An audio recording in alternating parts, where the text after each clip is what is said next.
Looks like a rubber worm.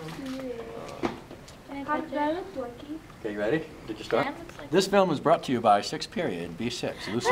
Luciano's a photographer. Hi. And we Where have are our the 6 Period. Hi. Does this lab coat make me look fat? Yes. You're not supposed to answer that. Oh. Oh, Okay, sorry. let's start dissecting. I thought we were. We have the worm pinned down. We have one pin on the anterior and one on the posterior, and we are ventral side up, belly side up. You take your scalpel. Doctors use these for operating. These are very sharp. And you start cutting. Come over there. Yeah. You start cutting, and what you want to do is don't cut it like a knife. Don't do that.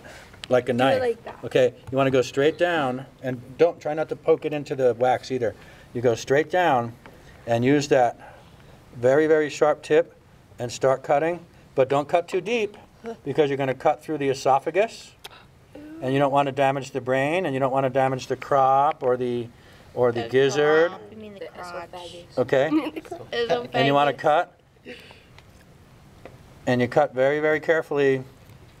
You don't want to damage the hearts or anything, and you want to get underneath the skin.